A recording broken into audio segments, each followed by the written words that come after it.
Bob Riley of HIGHLIFE Magazine, HIGHLIFE Media. I'm here with Bill Monroe, in the know with Bill Monroe,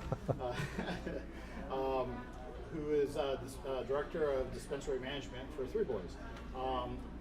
First, I wanted to ask you, Florida passed Amendment 2 with 71.3% of the vote, the largest margin of any single state.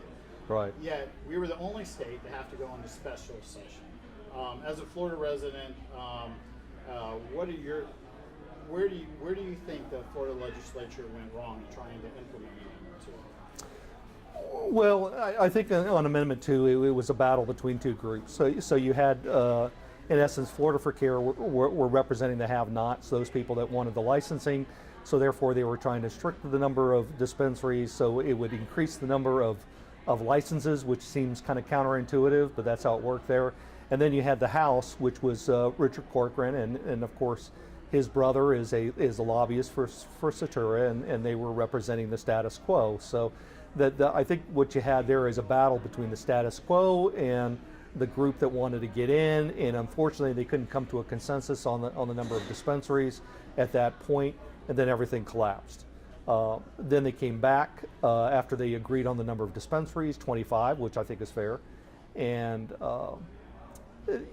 which sunsets in 2020. And then, of course, once you get up to 100,000, then an additional 4 licenses are open up, and you'll be able to have more dispensaries at that point. So, I think it all worked out for the best. Unfortunately, there was the added cost and the expense to the Florida taxpayers for doing a special session, but it was like around 600,000. Yeah, it's usually between 500 and 650,000 for a special session to bring everybody back, and put them in hotels and that type of thing to get everything done again in consensus. But I think the takeaway is they got it done. We moved forward, and we have something we can work with, which is good. It's not perfect, but it's a starting point. It's a baseline at this point. Well, the Florida legislature also didn't include flour. That's correct. Do you support flour, and what do you think we need to do to be able to try and get flour? I personally support flour. I don't see an issue with it. I mean, you can smoke it, you can vape it. Vaping is certainly effective. So they have portable vaporizers. You can put it in there. You can put it in a pack. So what's the difference between having a whole flower and buds that you can put in a volcano as opposed to something that's ground up and put in a small caged container that's a throwaway item that adds to the landfill? You can't really recycle it, or there's no real ready mechanism in there. So I think from a green standpoint, it's better to have the flower that you can vape as opposed to hundreds and thousands of these cartridges that's going to go in the landfill.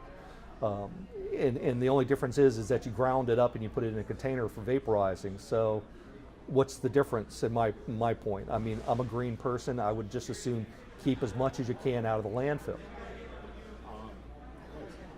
Do you support Regulate Florida's petition to regulate cannabis like alcohol?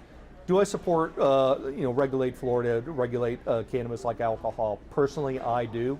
I don't see an issue with it. I mean, it's a lot safer and than cannabis and than tobacco or anything else. So why not? At that point, I think there's a wide spectrum. It can be medicinal. It can be used adult use.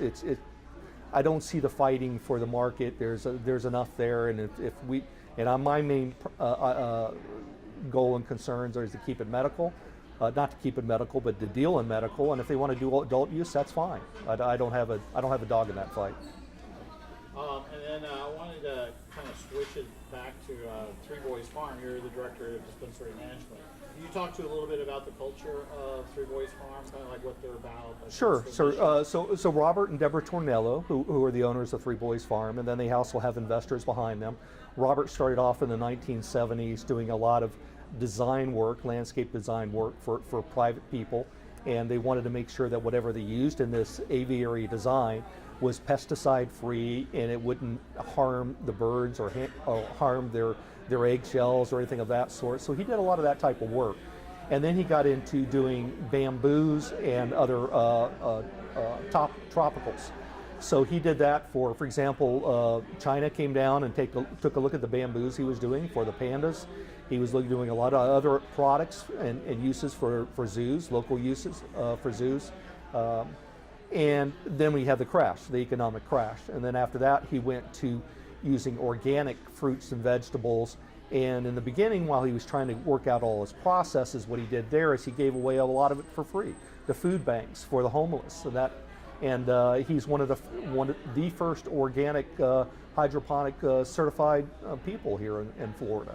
So once he started getting that down and supplying a lot of the local restaurants in the Tampa area with organic fruits and vegetables, brown turkey figs, pineapples, papayas, a whole myriad of products, then came cannabis.